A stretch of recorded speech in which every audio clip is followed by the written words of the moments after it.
ओम शांति। 24 मई 2021 साकार मुरली। मीठे बच्चे, तुमने रावण की मत पर बाप की गिलानी की तो भारत कौड़ी तुल्य बना। अब उसे पहचान कर याद करो तो धनवान बन जाएंगे। प्रश्न, सीढ़ी के चित्र में कौन सा वंडरफुल राज समाया हुआ है?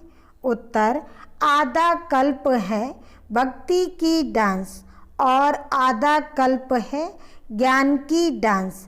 जब भक्ति की डांस होती है तो ज्ञान की नहीं, और जब ज्ञान की होती तो भक्ति की नहीं। आधा कल्प रावण की प्रारब्ध चलती और आधा कल्प तुम बच्चे प्रारब्ध भोगते हो। यह गोही राज सीढ़ी के चित्र में समाया हुआ है। गीत। ओम नमः शिवाय। ओम शांति। बाप बैठ समझाते हैं भक्ति मार्ग में बहुत ही भक्ति की डांस की, ज्ञान की डांस नहीं की। भक्ति की डांस जब होती है तो ज्ञान की नहीं, जब ज्ञान की होती है तो भक्ति की नहीं। क्योंकि भक्ति की डांस उतरती कला में ले जाती है। सत्य त्रेता में भक्ति होती नहीं, भक्ति शुरू होती है द्वापर से। जब भक्ति शुरू होती है तो ज्ञान की प्रारब्ध पूरी हो जाती है, फिर उतरती कला होती है। कैसे उतरते हैं सो तो बाप बैठ समझाते हैं। मैं कल्प कल्प आकर बच्चों को कहता हूँ, तुम बच्चों ने हमारी बहुत ही गिलानी कर दी है। जब जब भारत में इस आदि सनातन देवी देवता धर्म की बहुत गिलानी होती है तब मैं आता हूँ। गिलानी किसको कहा जाता है वह भी समझाते हैं। बाप कहते हैं, मैं भिखारी नरकवासी भारत को आकर कल्प कल्प स्वर्गवासी बनाता हूँ। तुम मेरी गिलानी आसुरीय मत पर करने के कारण कितने कंगाल बन गए हो। राम राज था, अभी है रावण राज, जिसको हार और जीत दिन और रात कहा जाता है। अब विचार करो मैं कब आऊं? जिन्हों को राज दिया वही राज गमा बैठे हैं। हिसाब किताब तो सारा समझाया ही है। मैं आकर बरसा देता हूँ, फिर रावण आकर तुमको श्रापित करते हैं। भारत को खास दुनिया आम, भारत की महिमा का भी किसको पता नहीं है। पहले पहले भारत ही था, कब था, कैसे था, कौन राज करते थे, किसको भी कुछ पता नहीं है, कुछ भी समझते नहीं हैं। जो देवता थे सकल मनुष्य की सीरत देवताओं की थी, अब सूरत बल मनुष्य की है, सीरत आसुरीय है। जिसको समझाते हैं वह समझते नहीं हैं, क्योंकि पारलौकिक बाप को ही नहीं जानते और ही बैठ गाली देते हैं। बाप की गिलानी करते करते बिल्कुल ही कौड़ी तुल्य बन गए हैं। भारत का डाउनफॉल हो गया है। ऐसी हालत जब होती है बाप कहते हैं तब मैं आता हूँ। अभी तुम बच्चों को सम्मुख समझा रहा हूँ। कल्प पहले भी ऐसे ही समझाया था।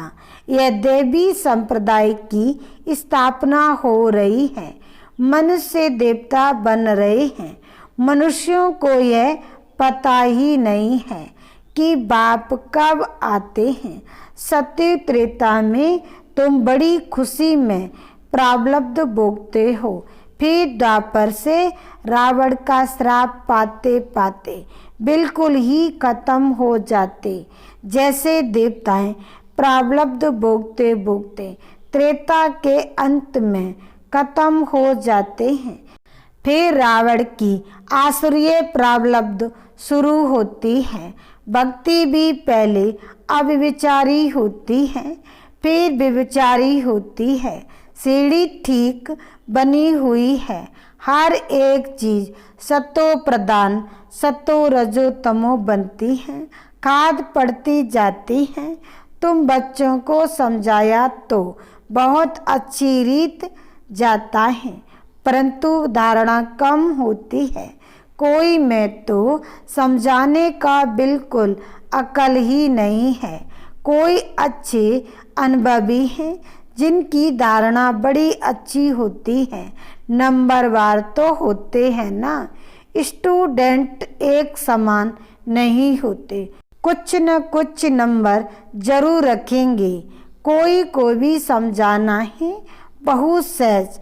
बाप कहते हैं मुझे याद करो, मैं तुम्हारा बेहद का बाप सृष्टि का रचयिता हूँ। मुझे याद करने से तुमको बेहद का वर्षा मिलेगा, याद से ही खाद निकलेगी। सिर्फ यह समझाओ कि तुम भारतवासी सत्युग में सतो प्रधान थे, अभी कलयुग में तमो प्रधान बने हो। आत्मा में खाद पड़ती है, पवित्र होने बगैर कोई वहाँ जा नहीं सकते। नई दुनिया में है ही सतो प्रधान। कपड़ा नया है तो कहेंगे सतो प्रधान, फिर पुराना तमो प्रधान हो जाता है। अभी सबका कपड़ा फटने लायक है। सब जड़ जड़ी भूत अवस्था को पाए हुए हैं। जो विश्व के मालिक थे वही बिल्कुल गरीब बने हैं, फिर उनको ही साहूकार बनना है। इन बातों को मनुष्य नहीं जानते। भारत स्वर्ग था, इन लक्ष्मी नारायण का राज्य था, और सब धर्म वाले तो बाद में आए हैं। बाप तुमको रियल बात बैठ समझाते हैं। गीता का देखो कितना मान है, पढ़ते पढ़ते बिल्कुल ही नीचे गिर गए हैं। तब पुकारते हैं हे पतित पावन आओ, हम भ्रष्टाचारी बन गए हैं। सतगति तो भगवान ही दे सकते हैं, बाकी शास्त्रों में तो सब है भक्ति मार्ग। तुम्हारी बुद्धि में बैठा हुआ है। हम बाबा के ज्ञान से देवता बनते हैं। अब सारी दुनिया से वैराग्य है। सन्यासी भी भक्ति करते हैं, गंगा स्नान आदि करते हैं ना। भक्ति भी सतो प्रधान फिर रजो तमो होती है। यह भी ऐसे हैं। आधा कल्प दिन आधा कल्प रात गाई जाती है। ब्रह्मा के साथ जरूर ब्राह्मणों का भी होगा। तुम अभी दिन में जाते हो, भक्ति की रात पूरी होती है। भक्ति में तो बहुत दुख है, उनको रात कहा जाता है। अंधेरे में धक्के खाते रहते हैं। भगवान से मिलने के लिए भक्ति मार्ग में सतगति देने वाला कोई होता नहीं। तुम्हारे सिवाय कोई भी अर्थात रीत भगवान को नहीं जानते हैं। आत्मा भी बिंदी, परमात्मा भी बिंदी है। ये बातें कोई भी समझा ना सके। परमात्मा ही स्वयं आकर ब्रह्मा तन से समझाते हैं। उन्होंने फिर भागीरथ बैल के रूप में दिखाया है। अब बैल की तो बात ही नहीं है। बाप सब बातें अच्छी रीत समझाते हैं, परंतु किसकी बुद्धि में पूरी रीत बैठता नहीं। बाप बैठ समझाते हैं। बच्चे में तुम आत्माओं का बाप हूँ, तुम मुझे याद करो और वर्षे को याद करो तो तुम्हारे विक्रम विनाश होंगे। फिर भी कहते हो भूल जाते हैं। वाह, ऐसे साजन बाप को बोलना चाहिए। स्त्री पति को अथवा बच्चे कभी बाप को भूलते हैं क्या? यहाँ तुम क्यों भूलते हो? कहते भी हो बाबा आप हमको स्वर्ग का मालिक बना रहे हैं, फिर भी भूल जाता हूँ। बाप कहते हैं याद नहीं करेंगे तो अंदर जो कट चढ़ी हुई है वह कैसे निकलेगी। मुख्य बात है ही याद की, अपना कोई दूसरे धर्म से ताल्लुक नहीं है। स्कूल में तो हिस्ट्री ज्योग्राफी समझाते हो, कोई तो बिल्कुल समझते नहीं। बाप पढ़ाते हैं, ये बुद्धि में बैठता नहीं है। अच्छा बाप और बरसा तो याद करो कि ये भी भूल जाते हो, जिसके लिए आधा कल्प से भक्ति करते आए उस बाबा को याद नहीं करते। तुम बच्चों की बुद्धि में है। अब हम यह शरीर छोड़ राजाई में जाएंगे, ये अंतिम जन्म है। सूक्ष्म वतन में उनके फीचर्स तो वहीं देखते हो, बैकुंठ में भी देखते हो। जानते हो ये मम्मा बाबा ही लक्ष्मी नारायण बनते हैं। तुम जब सत्युग में रहते हो तो समझते हो कि एक शरीर छोड़ दूसरा लेना है। वहाँ उनको यह पता नहीं रहता कि सत्युग के बाद त्रेता आएगा, द्वापर आएगा, हम उतरते जाएंगे। ज्ञान की बात नहीं रहती है, पुनर्जन्म लेते रहते हैं। वहाँ आत्म अभिमानी रहते हैं, फिर आत्म अभिमानी से देह अभिमानी बन जाते हैं। ये नॉलेज सिर्फ तुम ब्राह्मणों को है और कोई के पास नहीं है। यह ज्ञान ज्ञानेश्वर जो ज्ञान का सागर बाप है वही सुनाते हैं। जरूर ब्रह्मा के बच्चे ब्राह्मणों को ही सुनाएंगे। ब्रह्मा के बच्चे हैं ब्राह्मण संप्रदाय, रात दिन का फर्क है।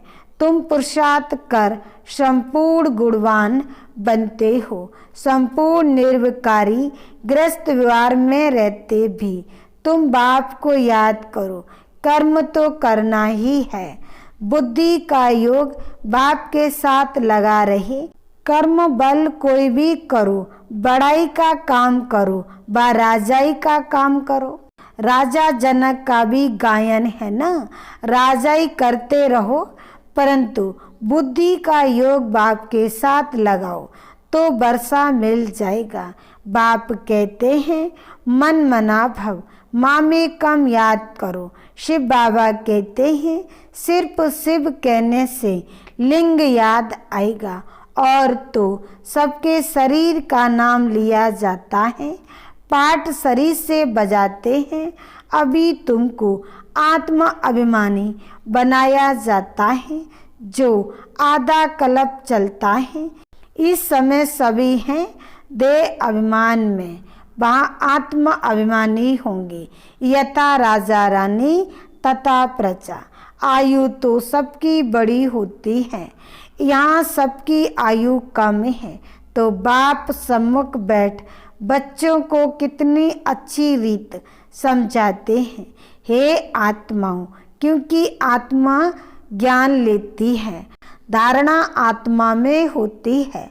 बाबा को शरीर तो है नहीं, आत्मा में सारा ज्ञान है।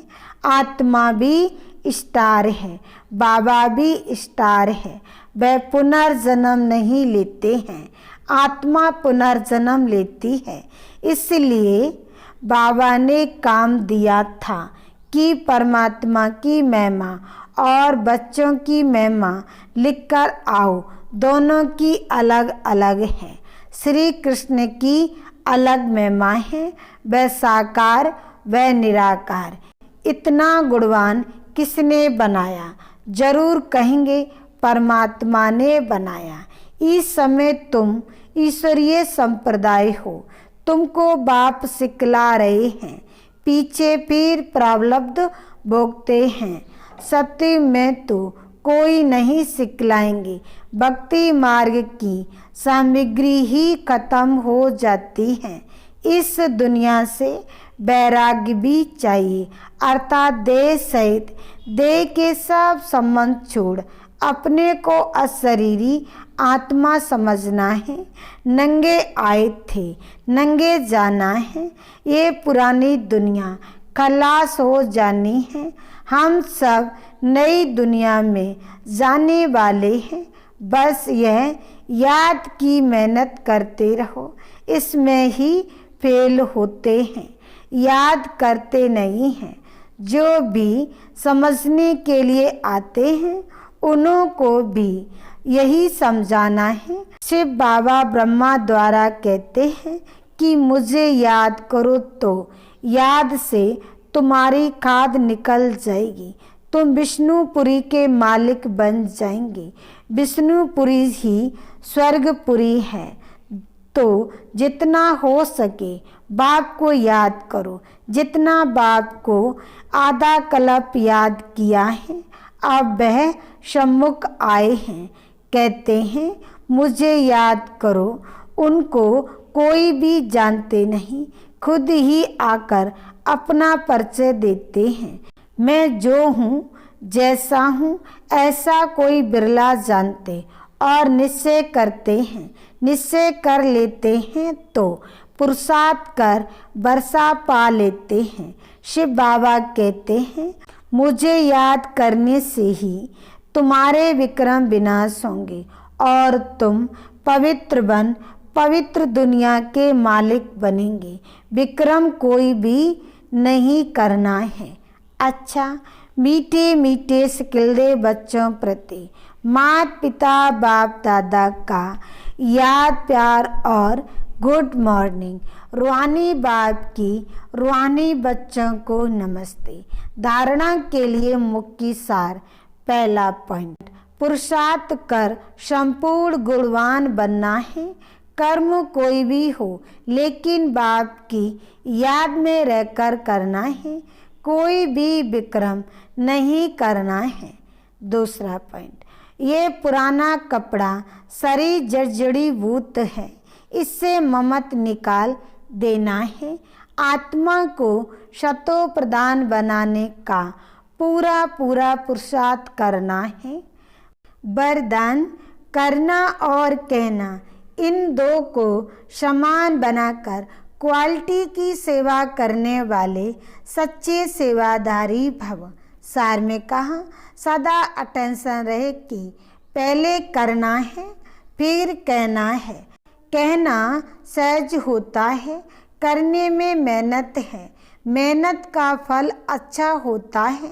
लेकिन यदि दूसरों को कहते हो, स्वयं करते नहीं, तो सर्विस के साथ साथ डिस सर्विस भी प्रत्यक्ष होती है। जैसे अमृत के बीज विष की एक बूंद पड़ने से सारा अमृत विष बन जाता है।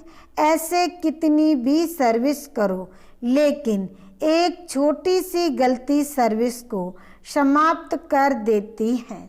इसलिए पहले अपने ऊपर अटेंशन दो, तब कहेंगे सच्चे सेवाधारी। स्लोगन, अनेकता में एकता लाना, बिगड़ी को बनाना, ये सबसे बड़ी विशेषता है। मातेश्वरी जी के अनमोल महावाक्य। चढ़ती कला और गिरती कला की मुख्य जड़ क्या है? बहुत मनुष्य प्रश्न पूछते हैं कि जब इतना पुरुषार्थ कर जीवन मुक्त पद को पाते हैं तो फिर वहाँ क्या कारण बनता जो हम नीचे गिरते हैं? बल हम कहते हैं कि यह हार और जीत का खेल है। इसमें चढ़ती कला और उतरती कला होने का भी कोई कारण जरूर है, जिस कारण के आधार पर यह खेल चलता है। जैसे पुरुषार्थ से हम चढ़ रहे हैं, वैसे गिरने का भी कारण जरूर है। अब कारण भी कोई बड़ा नहीं है, जरा सी भूल है। जैसे परमात्मा कहता है, मुझे याद करो तो मैं तुमको मुक्ति जीवन मुक्ति पद दूंगा। वैसे ही जब बॉडी कॉन्शियस हो परमात्मा को भूलते हैं तो गिरते हैं। फिर वाम मार्ग में चले जाते हैं, फिर 5 विकारों में फंसने से दुख उठाते हैं। तो यह हुआ अपना दोष, ना कि रचता का दोष है। जो लोग कहते हैं दुख सुख परमात्मा ही देता है, यह कहना बिल्कुल रॉन्ग है। बाबा सुख रचता है, ना कि दुख रचता। बाकी हम श्रेष्ठ कर्म से सुख उठाते हैं और भ्रष्ट कर्म से दुख भोगते हैं। बाकी अच्छे कर्म का फल और बुरे कर्मों का दंड परमात्मा द्वारा अवश्य मिलता है, परंतु ऐसे नहीं कहेंगे कि सुख दुख दोनों परमात्मा देता है। नहीं, परमात्मा तो चढ़ती कला में हमारे साथ है, बाकी गिराने वाली मायाएं कोमल रीत में भी कोई साथ अथवा मदद लेते हैं सुख के लिए। बाकी दुख उठाने के लिए कोई किसका साथ नहीं लेते। बाकी तो जैसा जैसा कर्म वैसा वैसा फल की रिजल्ट। तो इस ड्रामा के अंदर दुख सुख का खेल अपने कर्मों के ऊपर बना हुआ है, परंतु तुच्छ बुद्धि मनुष्य इस राज को नहीं जानते। अच्छा, ओम शांति।